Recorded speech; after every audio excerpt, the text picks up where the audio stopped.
Stay tuned for our next adventure from Swingin' Men Outdoors. Brought to you by these fine companies: Swingin' Men Bait Company. Just set the hook and swing 'em in. Crappie Nut Rods. Rods with an attitude. Cyclops Jigs. Home of the one-eyed jig. Beyond Braid Line. Smooth casting, super tough, braided line.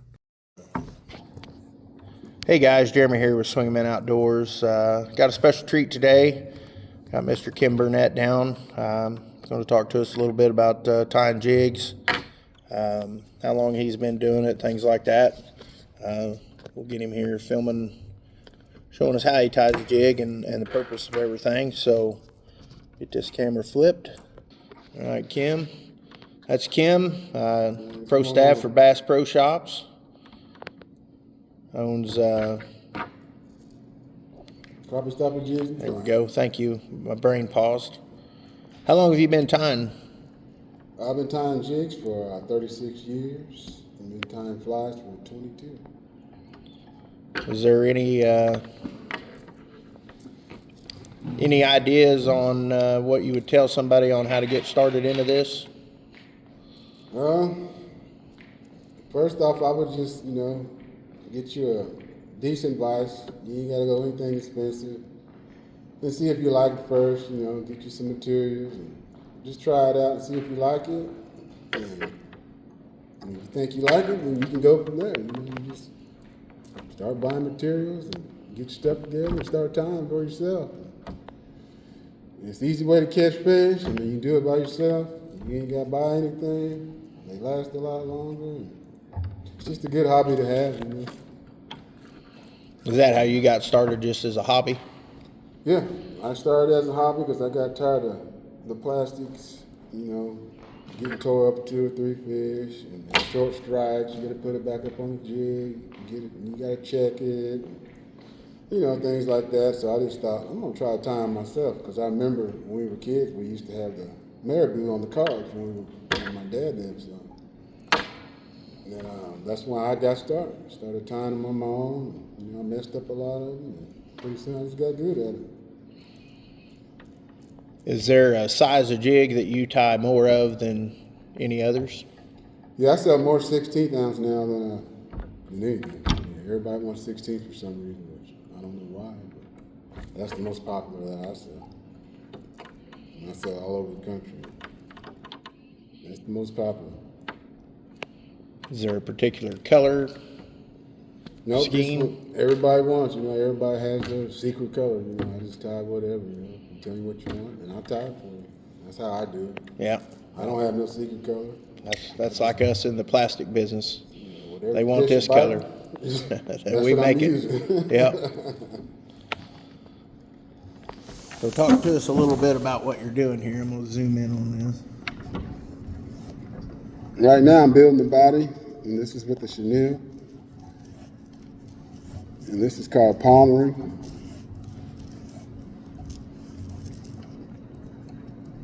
You just tie it off like that. You lock it in. Then you break your thread.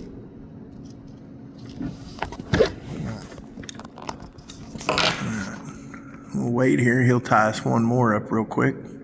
We'll actually see it from the beginning. The key to it is keeping everything tight. And that's why I don't use a rotating vise. And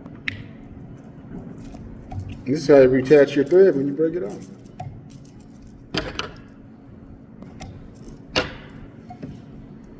Anyway, you pull it tight, and you whip finish it. This is the finishing knot. If you don't have whip finish, they're going to come apart. No glue needed. None needed. Get this on camera here. You running from the No, I'll start? start from the beginning. But first off, you need to put down a good thread base. That way no materials slide when you put your materials around. That causes the materials to stick to the jig. Because if you just try to tie materials on with no thread base, they're just going to move around when you start, tightening them up and everything. So thread base, you start at the top, then you just work your way back to the hook point. And that lays down a good base, and that holds your materials in place. You just get you some marabou.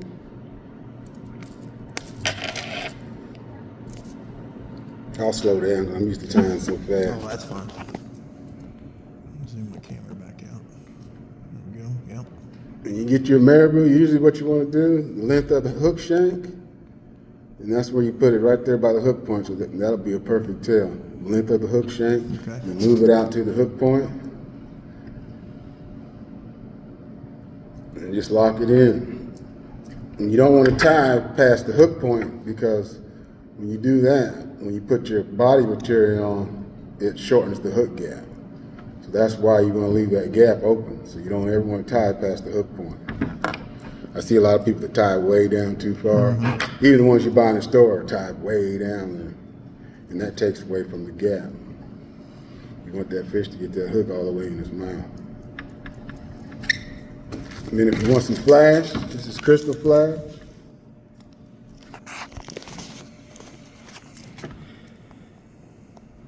The way I do it is like this. I fold it in half, and I cut it.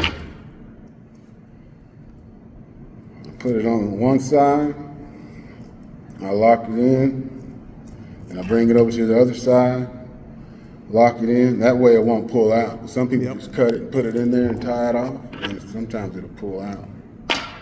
Then I just do it again.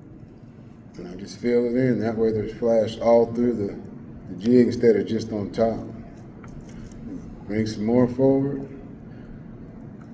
and it's all locked in.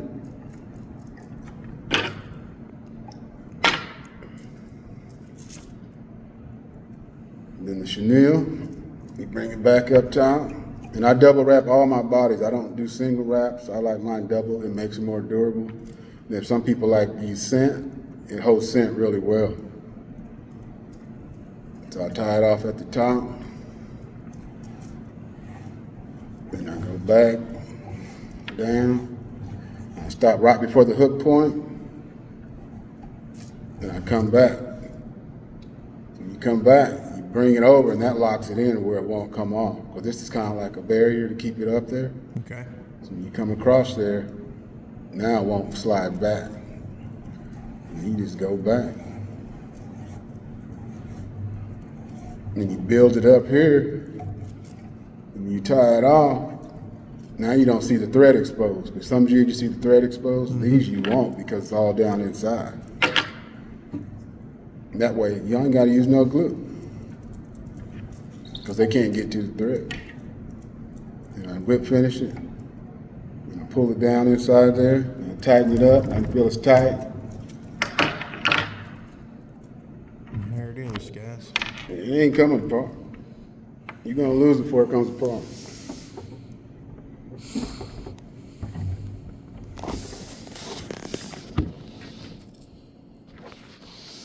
So for a new angler that's looking to get into this, I'm sure I know Bass Pro has some starter kits that come with some pretty quality components. I know Bass Pro Shops has about all the fly time materials you'd ever need. They got the little starter kits, and they got enough crappie stuff to get you started. They got chenilles, they have the marabou, they have the flash, even have the paint. If you want to paint your head, they got the powder paint. Yep. It's Pro-Tech there. Yep. You get your paint. What would you say would be, as I believe you're a master fly tire, am I correct in saying that? Yeah. What other species do you like to chase with the fly rod and the flies? And I chase bluegill, crappie, wiper, white bass, shell cracker. I've caught catfish. I mean, everything. All fish eat bugs. Right. There's a lot going down underneath the water people don't realize. Yes. There's a lot of bugs and lips and stuff down there they feed on. So I catch on pretty much everything. I've caught carp. I haven't caught a walleye yet, but I've caught everything but the walleye so far. do you like for a lot of that kind of fishing, obviously you're probably tying up some streamers and Yeah, and like different if you want things to and catch topwater wiper, bugs. you tie up like clouser minnows, big clousers, big white clousers. You can tie up mini clousers. You know, I got my own line of panfish flies on my website. Yep. They're all my creation. Mohair leech. I done sold like 2,000 of those this year. Nice. For some reason. There's all kinds of stuff, man. I mean, fish eat bugs, you know. And bluegill ain't picky. No. They just want to eat a bug. They see a bug, they're going to eat it. Pound for pound, those are probably the fightingest fish you'll ever catch. Oh, yeah. No doubt. And I love it. And you'll catch 100 of them. Yep. And they taste just as good as crappie, believe me. I think better.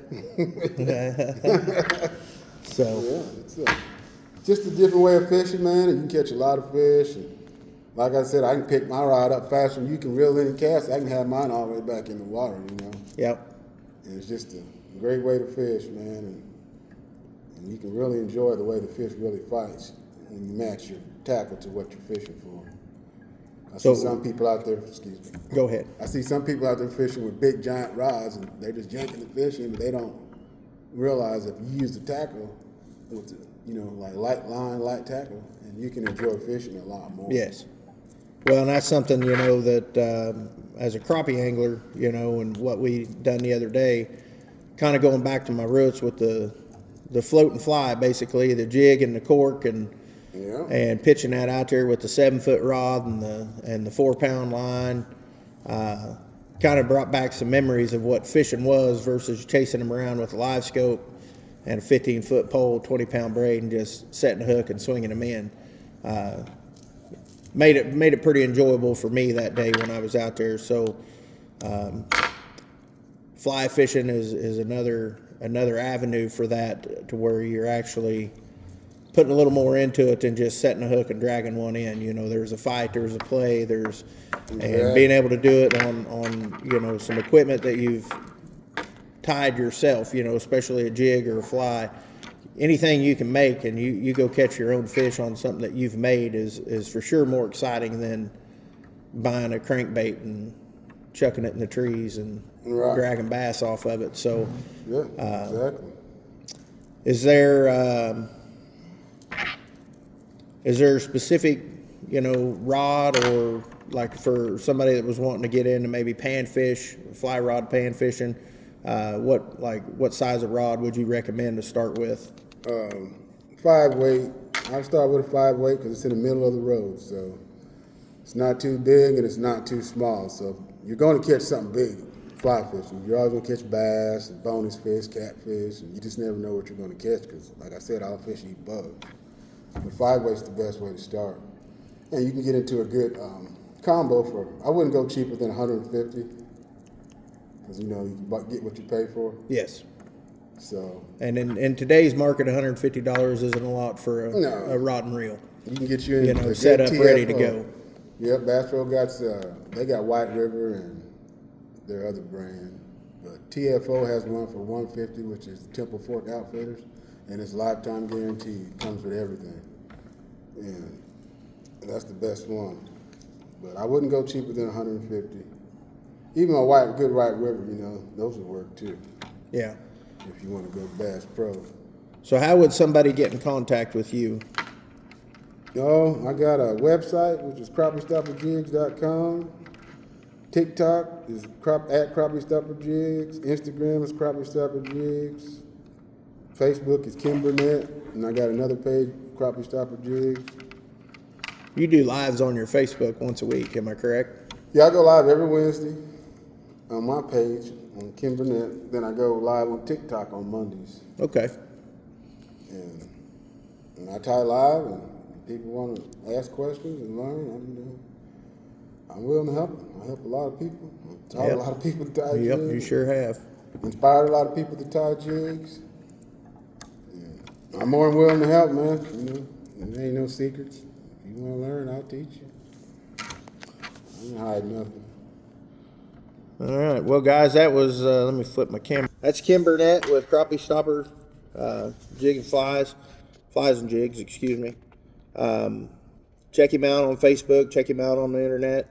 This guy's quality materials, ties quality jigs. Obviously, he's sat here and tied 5 of them in a matter of minutes. Full of knowledge, been doing it a long time. Kim's a great guy. Always willing to step up and give advice and help out when needed. So you guys be sure to go check him out. I'll put a link in the video here to his website. He's got a full line of jigs on the line. He's got a full line of flies online. If you have any questions and want to get into this is the guy to talk to. Many years of experience. And I'm going to tell you right now, fly fishing is probably one of the most exciting things you'll ever learn. It's a skill. It takes a lot of years to really master it to where you can stand underneath brush and catch fish on an 8-foot rod. So, like I said, be sure to check him out. And Kim, thanks for stopping with us, and really appreciate it. Anytime, man.